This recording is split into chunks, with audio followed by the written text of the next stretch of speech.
तो बच्चों आज हम फिर से कॉन्सेप्ट्स जो है बायोलॉजी के वो इजी करने वाले हैं, इसलिए मैं अच्छा सा टॉपिक ले आई हूँ आपके लिए। दैट इज फोटोसिंथेसिस का सबसे important topic, that is dark and light reaction. अब डार्क एंड लाइट रिएक्शन के लिए बहुत सारे मिथ हैं अमंग द स्टूडेंट्स, काफी बच्चों को तो पता ही नहीं है ये क्या होता है, और इनके नाम की वजह से जो मिसकंसेप्शंस है वो तो कहीं ज्यादा है। तो इस चीज को बहुत ही इजी करने के लिए लेस देन 15 मिनट्स में हम ये पूरा dark and light reaction study करेंगे। कौन किसके ऊपर डिपेंडेंट है, इनके नाम ऐसे क्यों हैं, ये फोटोसिंथेसिस से कैसे जुड़े हुए हैं, ये होते भी हैं या नहीं होते, सब कुछ हम देखने वाले हैं। सो ध्यान दीजिएगा। ठीक है, तो पहले हम यहाँ पे फोटोसिंथेसिस का रिएक्शन जॉट डाउन कर लेंगे।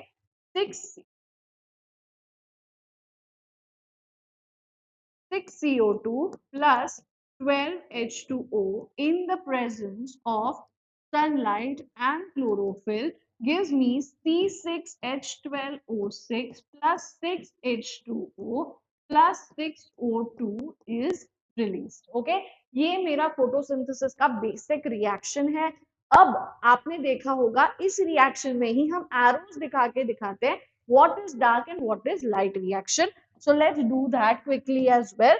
From here, from carbon dioxide to glucose, जो arrow हम दिखा रहे हैं, this is nothing but dark reaction. Okay, this is nothing but the dark reaction.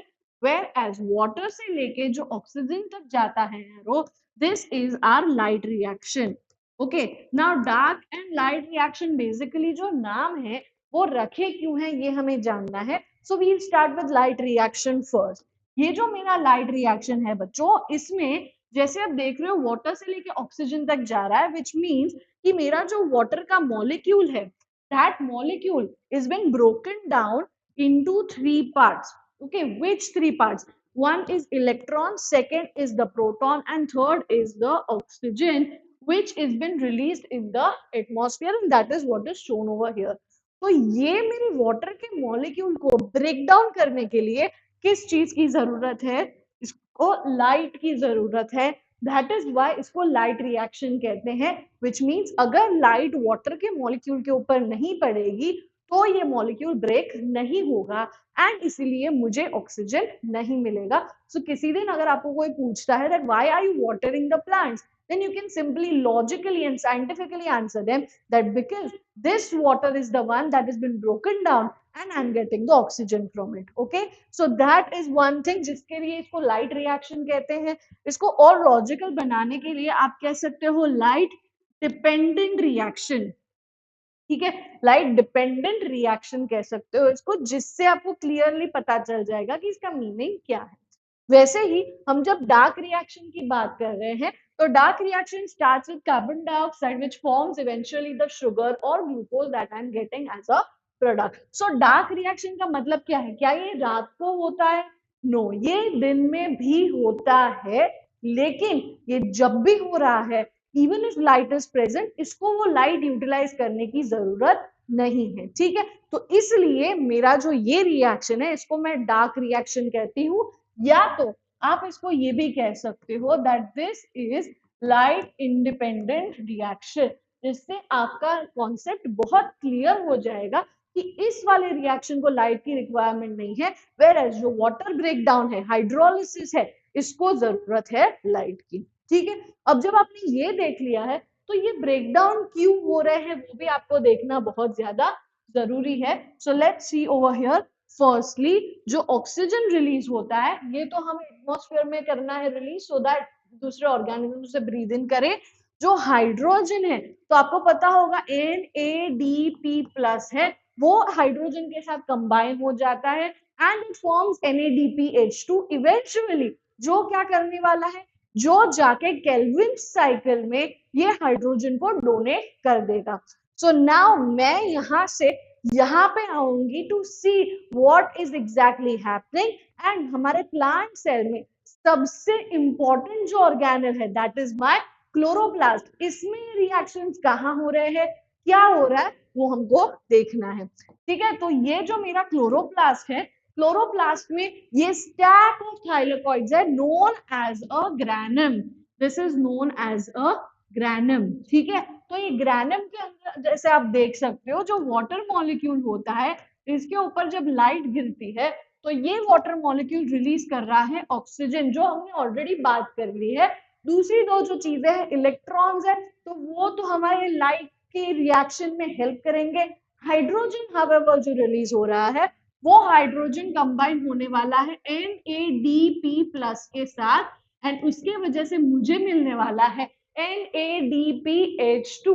ना NADPH2 का काम क्या है, लाइट रिएक्शन से वो हाइड्रोजन को लेके कहाँ देने वाला है, डार्क रिएक्शन में देने वाला है। जो इसका काम क्या हो गया, इसका काम हो गया हाइड्रोजन डोनर का काम हो गया NADP प्लस का। अब मैम वो हाइड्रोजन डोनेट क्यों कर रहा है, तो आप ये डार्क रिएक्शन की जो साइकिल को देखोगे उसमें एक इनकमिंग चीज है that is known as carbon dioxide. अब आप सारे एलिमेंट्स ध्यान से देखो, कार्बन है, ऑक्सीजन है और यहाँ से जा रहा है hydrogen CHO which helps me in forming my sugar that is C6H12O6। समझ में आया?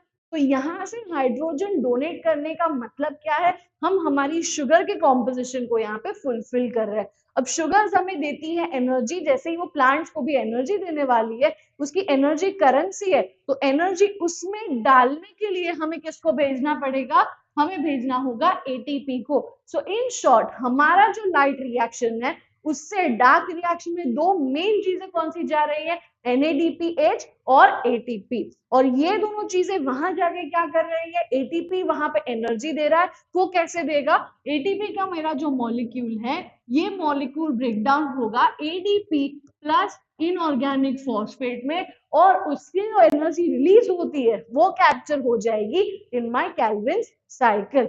बट ये एक साइकिल है, तो साइकिल में क्या होने वाला है, जैसे NADPH यहाँ पे गया फिर यहाँ पे वो ब्रेक हो जाएगा NADP plus plus H plus में, H प्लस यहाँ पे डोनेट हो जाएगा, लेकिन मेरा NADP प्लस फिर से रिसाइकल हो गया। वैसे ही ATP जैसे वहां गया it broke into ADP and PI, energy वहां पे दे दी केल्विन साइकिल में, लेकिन ADP एंड PI फिर से आ गए हैं। तो कौन सी दो चीजें आई है, NADP प्लस आ गए और ADP प्लस PI। ये कहाँ जाएंगे, ये फिर से मेरे लाइट रिएक्शन में जाएंगे। क्यों जाएंगे, तो NADP प्लस वापस क्या लेगा, हाइड्रोजन मॉलिक्यूल लेगा जो वाटर में से ब्रेक होके मुझे मिला है, फिर उसके साथ बॉन्ड बनाएगा और उसको वापस कहाँ ले जाएगा, डार्क रिएक्शन में। समझ में आया आपको? और ADP प्लस PI वापस यहाँ आएंगे because light is a form of energy, it gives that energy and this bomb is formed and what is it is ATP। again after that ATP will enter into my Kelvin cycle। so ये जो है लेन then जो है इन चीजों का, ये है dark and light reaction without which photosynthesis is not possible and they are both parts of photosynthesis and they are heavily dependent on each other।